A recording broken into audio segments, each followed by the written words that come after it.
Hello दोस्तों। आज के वीडियो में हम बात करने वाले top stocks and themes to watch and study for 2026। ये वीडियो सिर्फ स्टॉक्स के नाम बताने के लिए नहीं है, बल्कि मैं आपको समझाऊंगा कौन से थीम्स नेक्स्ट 10 साल में ग्रो कर सकते हैं और कौन से स्टॉक्स नेक्स्ट 6 से 12 महीने में मूवमेंट दिखा सकते हैं। मतलब ये एक हाइब्रिड अप्रोच है, long term investing plus near term watch list. इस वीडियो को एंड तक देखिए क्योंकि यहाँ सिर्फ टिप्स नहीं, सोचने का फ्रेमवर्क मिलेगा। सबसे पहले कॉन्टेक्स्ट को समझना बहुत जरूरी है। इंडिया अभी भी फास्टेस्ट ग्रोइंग लार्ज इकोनॉमी में है। डोमेस्टिक डिमांड स्ट्रांग है, गवर्नमेंट केपेक्स साइकिल चल रहा है, लेकिन साथ ही रिस्क भी है।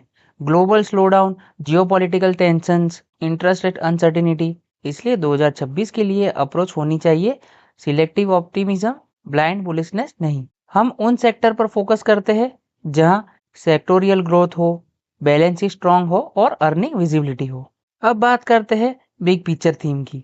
मैं 4 कोर लॉन्ग टर्म थीम्स देख रहा हूँ। Manufacturing theme in India, banking and financialisation, digital IT and AI adoption, energy transition और पावर डिमांड। ये थीम सिर्फ 2026 के लिए नहीं, नेक्स्ट डेकेड के लिए रिलेवेंट है। स्मार्ट इन्वेस्टर्स स्टॉक से पहले थीम पे बेट लगाते हैं। मैन्युफैक्चर इंडिया के लिए एक one in a generation opportunity है। ड्राइवर्स है China plus one strategy, PLI schemes, defence, indigenisation, infrastructure push. India electronics, defence, capital goods में ग्रेजुअली ग्लोबल सप्लायर बन रहा है। ये थीम स्लो है, लेकिन जब चलता है तो लॉन्ग टर्म कंपाउंडिंग देता है। अब कुछ एग्जांपल ले लेते हैं सिर्फ समझने के लिए। एल&टी, जिसमें infrastructure, defence exposure, order book visibility और इंडिया का केपेक्स डायरेक्ट प्ले है। डिक्सॉन टेक्नोलॉजी, जिसमें electronic manufacturing, mobile, TV, EMS और पीएलआई का डायरेक्ट बेनिफिशियरी है। भारत इलेक्ट्रॉनिक मतलब कि BEL, defence electronics, strong margins और लॉन्ग टर्म गवर्नमेंट ऑर्डर्स। यहाँ पॉइंट ये नहीं है कि तुरंत बाय करो, पॉइंट ये है कि बिजनेस मॉडल समझो। नेक्स्ट थीम है बैंकिंग और बीएफएसआई। इंडिया अब भी अंडर पेनिट्रेटेड क्रेडिट मार्केट है। Retail and MSME loan grow कर रहा है, एनपीएस कंट्रोल में है। जब इकोनॉमी ग्रो करती है, बैंक सबसे पहले और सबसे ज्यादा बेनिफिट लेते हैं। इसलिए बैंकिंग को इग्नोर करना लॉन्ग टर्म इन्वेस्टर के लिए बड़ी गलती मानी जा सकती है।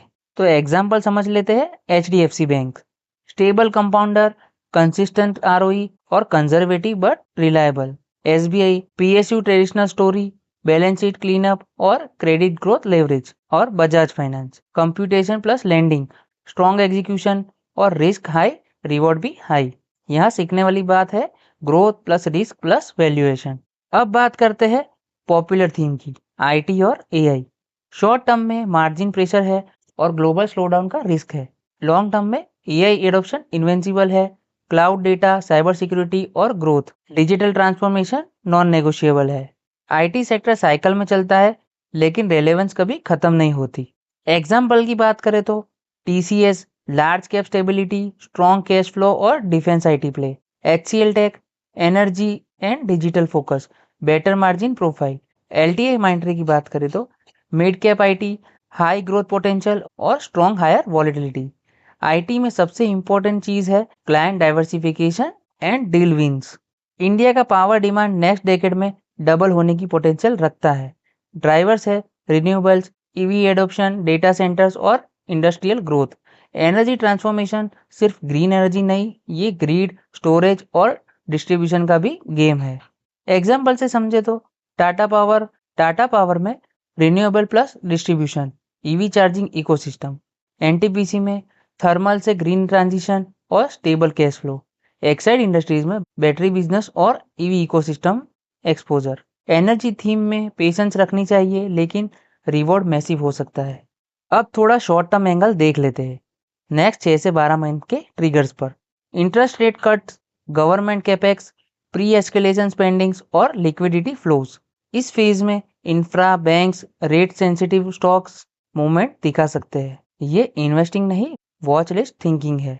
हमेशा इन चीजों पर नजर रखो, interest rate decision, government policy, earning growth और ग्लोबल लिक्विडिटी। स्टॉक तब चलता है जब story plus number plus sentiment तीनों अलाइन हो। अब सबसे इंपॉर्टेंट साइड, रिस्क। रिस्क की बात करें तो ओवर वैल्यूएशन, अर्निंग डिसअपॉइंटमेंट और ग्लोबल शॉक्स। इसलिए हर इन्वेस्टर को देखना चाहिए कि बैलेंस शीट, कैश फ्लो और management quality stock tips follow मत करो, प्रोसेस फॉलो करो। तो फिलहाल टेकअवेज की बात करें तो थीम्स पे फोकस करो, सिर्फ स्टॉक्स पर नहीं। Long term plus short term दोनों सोचो। डिसिप्लिन और पेशेंस रखो और हर रैली में जंप मत करो। 2026 वेल्थ क्रिएशन का ईयर बन सकता है अगर आप राइट माइंडसेट के साथ अप्रोच करो तो ये वीडियो सिर्फ एजुकेशनल पर्पस के लिए है। इसमें दिए गए स्टॉक सिर्फ एग्जांपल है, इन्वेस्टमेंट एडवाइस नहीं है। मार्केट में इन्वेस्ट करने से पहले अपना रिसर्च करें या फाइनेंशियल एडवाइजर से सलाह जरूर लें।